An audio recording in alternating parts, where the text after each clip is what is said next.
गौतम बुद्ध के समय में वैशाली राज्य में एक बहुत ही प्रसिद्ध वैश्या रहती थी जिसका नाम था अम्रपाली।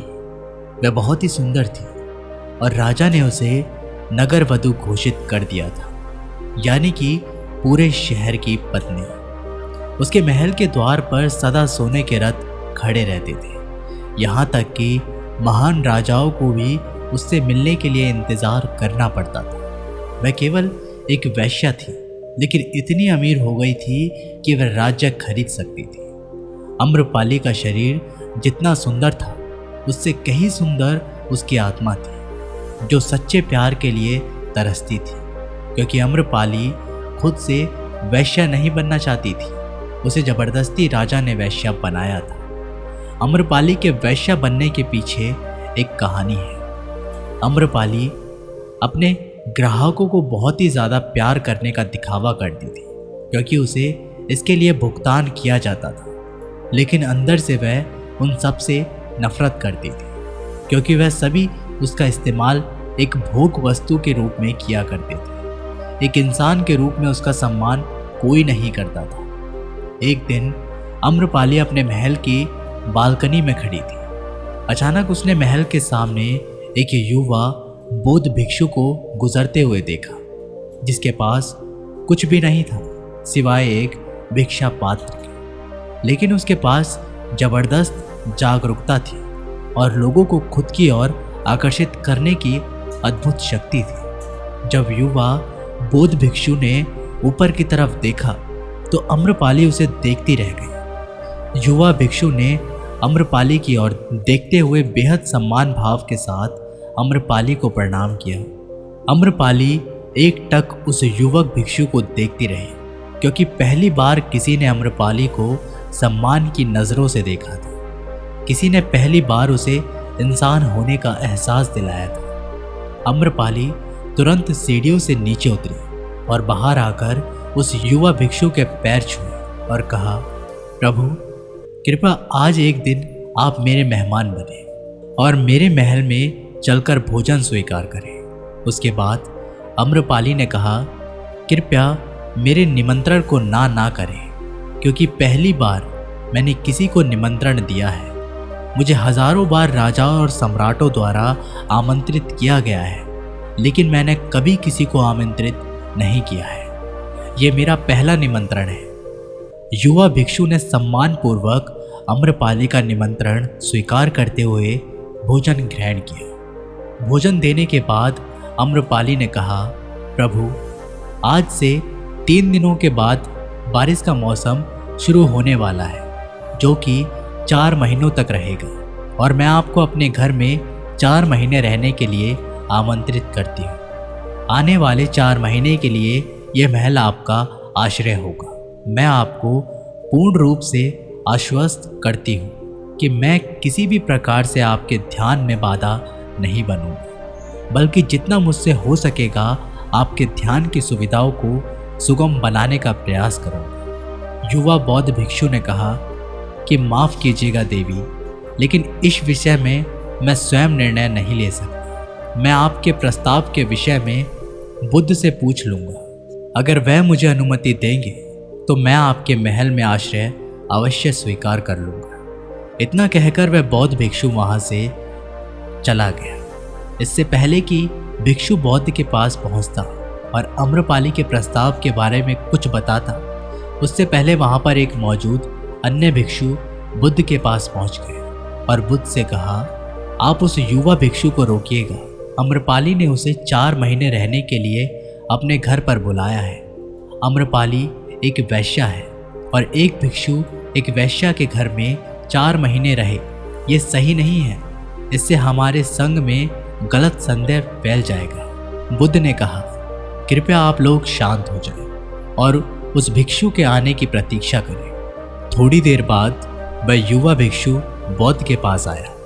उसने आते ही बौद्ध के पैर छुए और उन्हें पूरी कहानी सुनाते हुए कहा कि बुद्ध, अगर नगर की एक अम्रपाली नाम की महिला ने मुझे बारिश के 4 महीने अपने घर पर रहने के लिए आमंत्रित किया है, मैंने उसके निमंत्रण का अभी कोई जवाब नहीं दिया। मैंने उससे कहा कि अगर आप मुझे आपके घर पर रहने की आज्ञा देंगे तभी मैं उसके घर पर रहने के लिए जाऊंगा। अतः बुद्ध आप जो कहें मैं वही करूंगा।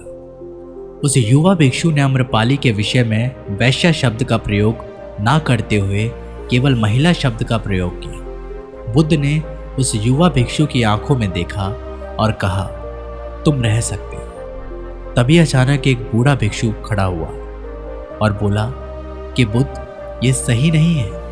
ये युवा भिक्षु एक सच्चाई छुपा रहा है।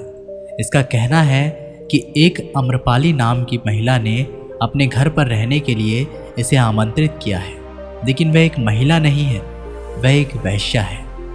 बुद्ध ने कहा कि मैं जानता हूँ, क्योंकि इसने वैश्या शब्द का प्रयोग नहीं किया है। इसका अर्थ है कि इसके मन में उसके लिए सम्मान का भाव है, इसलिए मैं इसको वहाँ रहने की अनुमति दे रहा हूँ। वहाँ मौजूद हजारों भिक्षुओं को विश्वास नहीं हो रहा था कि बुद्ध ने एक युवा भिक्षु को एक वैश्या के घर में रहने की अनुमति दे दी है। अगले 3 दिनों के बाद युवा भिक्षु अम्रपाली के घर रहने के लिए चला गया। उसके जाते ही वहाँ पर उपस्थित अन्य भिक्षु उसके विषय पे तरह तरह की बातें बताने लगे। बुद्ध ने सभी को शांत करते हुए कहा, मुझे मुझ पर विश्वास है। मैंने उसकी आंखों में देखा है कि उसके भीतर तनिक भी भोग की इच्छा नहीं थी। अगर उस भिक्षु का ध्यान गहरा है तो वह अम्रपाली के हृदय को परिवर्तित कर देगा, और अगर भिक्षु का ध्यान गहरा नहीं है तो अम्रपाली अपने शारीरिक आकर्षण से भिक्षु को परिवर्तित कर देगा। यह एक प्रश्न है ध्यान और शारीरिक आकर्षण का, जिसका उत्तर हमें 4 महीने के बाद मिलेगा। बुद्ध की बात सुनकर वहां पर उपस्थित भिक्षुओं ने कहा कि बुद्ध, उस युवा भिक्षु पर बहुत अधिक भरोसा करके अनावश्यक आप जोखिम उठा रहे हैं। वह भिक्षु युवा और अम्रपाली बहुत सुंदर है। समय प्रारंभ हुआ और वर्षा ऋतु के 4 महीने बीत गए। वह युवा भिक्षु वापस आ गया। उसने आते ही बौद्ध के पैर छुए और उसी युवा भिक्षु के पीछे अम्रपाली भी आई हुई थी। उस युवा भिक्षु ने अम्रपाली का बुद्ध से परिचय कराते हुए कहा, बुद्ध, ये अम्रपाली है और ये आपसे दीक्षित होना चाहती है। ये एक अनोखी महिला है।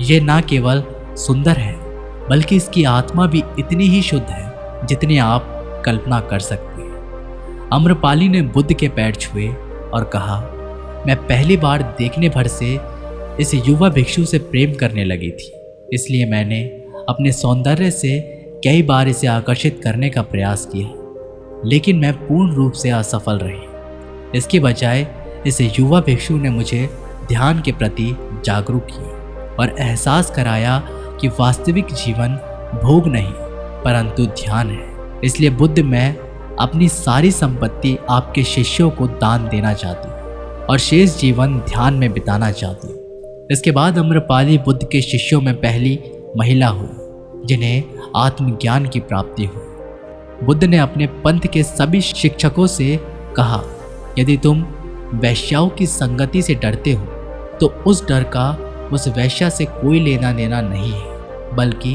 वह डर तुम्हारे बेसुध मन की उपज है, क्योंकि तुमने अपनी कामुकता को दबा दिया है और काम ऊर्जा को दबाया नहीं जा सकता, इसको केवल रूपांतरित किया जा सकता है। दोस्तों, हम सभी अपनी काम वासना को खत्म करने के लिए उसका दमन करना चाहते हैं, उसको दबाना चाहते हैं, लेकिन काम वासना एक ऊर्जा होती है, एक एनर्जी का सोर्स होता है। एनर्जी कभी भी खत्म नहीं हो सकती, बल्कि वह रूपांतरित हो सकती है। अगर आप काम वासना की ऊर्जा शक्ति को दूसरी जगहों पर दूसरे दिशाओं में परिवर्तित करते हैं तो ही आप काम वासना से छुटकारा पा सकते हैं। लेकिन याद रहे, काम वासना से छुटकारा पाने के बारे में हमें सोचना भी नहीं है, हमें बस अपनी ऊर्जा को परिवर्तित करना है। वो ऊर्जा हम कहाँ पे ले जाएंगे, वो ऊर्जा हम कहाँ पर लगाएंगे, हम उसे अपनी रचनात्मक शक्ति के लिए प्रयोग कर सकते हैं, ध्यान के लिए प्रयोग कर सकते हैं। और जैसे जैसे हम उन ऊर्जा शक्ति को होश से भरेंगे तो हमारे जीवन में काम वासना से भी ज़्यादा आनंद पैदा हो जाएगा, और उसके बाद काम वासना का आनंद हमें उसके सामने तुच्छ लगने लगेगा। तो दोस्तों ये कहानी यहीं पर समाप्त होती है। आशा करते हैं कि आपने इस कहानी से काफ़ी कुछ सीखा होगा।